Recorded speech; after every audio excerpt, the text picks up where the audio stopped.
تو یہ 7 چیزیں نماز میں فرض ہیں، اگر ان میں سے ایک چیز بھی چھوٹے گی تو نماز نہیں ہوگی، اور آج ہم ان 7 چیزوں کے بارے میں سنیں گے۔ السلام علیکم ورحمۃ اللہ وبرکاتہ، میں ہوں محمد احمد اور آپ دیکھ رہے ہیں نماز کورس ہمارے اپنے یوٹیوب چینل احمد منٹھاری کے اندر۔ تو آج ہم بات کریں گے نماز کے فرائض کے بارے میں، یعنی وہ 7 چیزیں جن میں سے اگر ایک چیز بھی چھوٹ جائے گی تو اس شخص کی نماز نہیں ہوگی۔ تو جن پر نماز فرض ہے ان کے لیے ان 7 چیزوں کو جاننا بھی فرض ہے تاکہ ان کی نماز درست ہو سکے۔ تو یاد رکھیے کہ نماز میں 7 چیزیں فرض ہیں۔ نمبر 1، تکبیر تحریمہ۔ تکبیر تحریمہ یہ نماز کی شرائط میں بھی ہے، اور چونکہ فرائض کے ساتھ بالکل ملی ہوئی ہے لہٰذا اسے فرائض میں بھی شامل کیا گیا، یعنی اللہ اکبر کہہ کر نماز میں داخل ہونا، شامل ہونا۔ اب اس میں ہم کچھ مزید مسائل سن لیتے ہیں، نجی اس کے مسائل۔ اگر کوئی شخص امام کے ساتھ اللہ اکبر قیام کی حالت میں کہہ کر پھر رکوع میں شامل ہو گیا جبکہ امام رکوع میں تھا تو اسے وہ رکعت مل جائے گی، لیکن اگر کسی شخص نے اللہ اکبر جو ہے وہ اس حالت میں کہا کہ وہ اگر ہاتھ بڑھاتا جلدی میں تو وہ اس کے ہاتھ گھٹنوں تک پہنچ جاتے، یعنی اتنی جلدی میں تھا وہ، کیونکہ امام رکوع سے اٹھنا جائے اس لیے اس نے یہ جلدی کی، تو اس صورت میں اس کی نماز شروع ہی نہیں ہوگی، کیونکہ تکبیر تحریمہ کھڑے ہونے کی حالت میں اس نے کہنی تھی۔ تکبیر تحریمہ کے الفاظ بھی درست ہونے چاہیے۔ اللہ اکبر کی جگہ اگر کسی نے اللہ اکبر، اللہ اکبر کہا تو اس صورت میں اس کی نماز شروع ہی نہیں ہوگی اور نماز نہیں ہوگی۔ دوسرا فرض ہے قیام۔ قیام کا مطلب ہوتا ہے کھڑا ہونا۔ فرض نمازیں، واجب اور سنت فجر، فجر کی سنتیں، واجب نماز اور فرض نماز، یہ 3 نمازیں ایسی ہیں جس میں قیام فرض ہے، یعنی جن رکعتوں میں قرات ہوگی تو ان رکعتوں میں قیام بھی کیا جائے گا۔ تو 5 فرض نمازیں، واجب یعنی وتر کی نماز یا نفل کی منت اس نے مانی ہے تو یہ نماز، اور اسی طرح فجر کی سنتوں میں قیام فرض ہے۔ بعض لوگ ضعف کی وجہ سے یا بیماری کی وجہ سے بیٹھ جاتے ہیں، اور بعض لوگ بغیر تکلیف کے دیکھا دیکھی بیٹھ کر نماز پڑھتے ہیں یا انہیں اتنی تکلیف نہیں ہوتی، تو اگر بلا عذر شرعی کوئی بیٹھ کر یہ نمازیں پڑھتا ہے تو اس صورت میں اس کی نماز نہیں ہوگی، کیونکہ وہ نماز کا بنیادی فرض قیام کو چھوڑ رہا ہے۔ قیام کس سے ساقط ہے، یعنی کون سے ایسے لوگ ہیں جو قیام نہ بھی کریں تب بھی ان کی نماز ہو جائے گی، یعنی جن کو بیٹھ کر نماز پڑھنے کی اجازت ہے۔ دیکھیے کہ اگر تو ایسا زخم ہے کہ اگر یہ کھڑا ہو کر نماز پڑھتا ہے تو وہ زخم کھل جائے گا، زخم بگڑے گا، اس میں سے خون نکلے گا جس سے اس کا بار بار وضو ٹوٹے گا، یا پھر یہ کھڑا ہوگا تو ستر عورت اس کا نہیں رہے گا، اس کے پاس کپڑے تھوڑے ہیں، یا پھر اس کا مرض مزید بڑھ جائے گا، یا مرض دیر سے اچھا ہوگا، تو ان صورتوں میں اسے بیٹھ کر نماز پڑھنے کی اجازت ہے، لیکن بلا عذر شرعی صرف بیٹھ کر نماز پڑھنا یہ جائز نہیں ہے۔ اگر اتنی طاقت ہے کہ یہ کچھ دیر کھڑا ہو سکتا ہے، یا دیوار یا خادم یا کسی لاٹھی کے سہارے کھڑا ہو سکتا ہے، تب بھی اس کے لیے فرض ہے کہ یہ اتنی دیر قیام کر کے پھر جو ہے یہ اپنی بقیہ نماز پڑھے گا۔ تو یہ ہو گیا قیام کی صورت۔ بعض لوگ جو ہے وہ بیٹھ کر بھی نمازیں پڑھتے ہیں، جو صحیح ہوتے ہیں، تندرست ہوتے ہیں، وہ بھی بیٹھ کر نماز پڑھتے ہیں، بالخصوص نفل نماز بیٹھ کر پڑھی جاتی ہے۔ تو اس حوالے سے سن لیجئے کہ نفل نماز یہ کھڑے ہو کر پڑھنا افضل ہے، بیٹھ کر بھی پڑھے تو ہو گئے لیکن ثواب آدھا ملے گا۔ حدیث پاک حضرت سیدنا عبداللہ بن عمر رضی اللہ تعالیٰ عنہ سے مروی ہے، سرور عالم صلی اللہ علیہ وسلم نے ارشاد فرمایا، بیٹھ کر پڑھنے والے کی نماز کھڑے ہو کر پڑھنے والے کی نصف یعنی آدھا ثواب ہے۔ تو بلا عذر ہمیں نہیں بیٹھنا چاہیے، کوشش کرنی چاہیے کہ نفل نماز بھی کھڑے ہو کر پڑھیں تاکہ ہمیں پورا ثواب ملے۔ تیسرا فرض ہے قراءت کرنا، یعنی جو ہم قرآن پاک نماز میں پڑھتے ہیں اس کو بولتے ہیں قراءت۔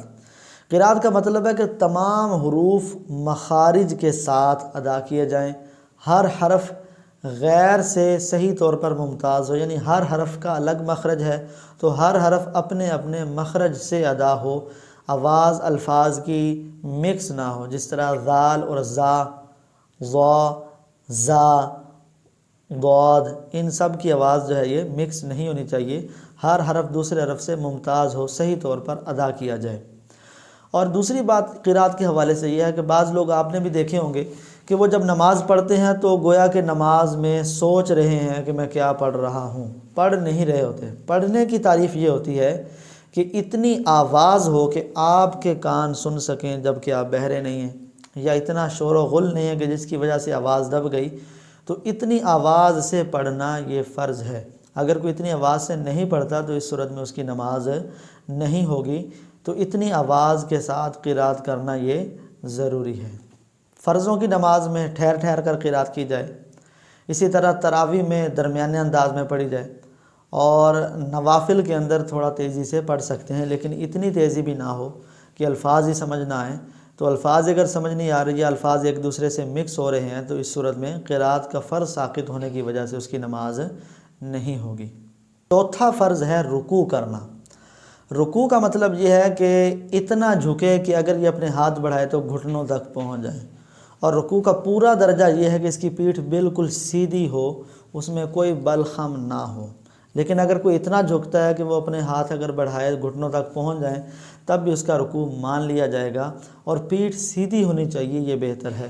سلطان مکہ مکرمہ تاجدار مدینہ صلی اللہ علیہ وسلم کا فرمان عظمت نشان ہے، اللہ تعالیٰ بندے کی اس نماز کی طرف نظر نہیں فرماتا جس میں رکوع اور سجود کے درمیان پیٹھ سیدھی نہ کرے۔ تو جس رکوع اور سجدے کے اندر پیٹھ سیدھی نہیں ہوتی تو اللہ تعالیٰ اس نماز کی طرف بھی نظر رحمت نہیں فرماتا۔ پانچواں فرض ہے سجود، یعنی 2 سجدے کرنا۔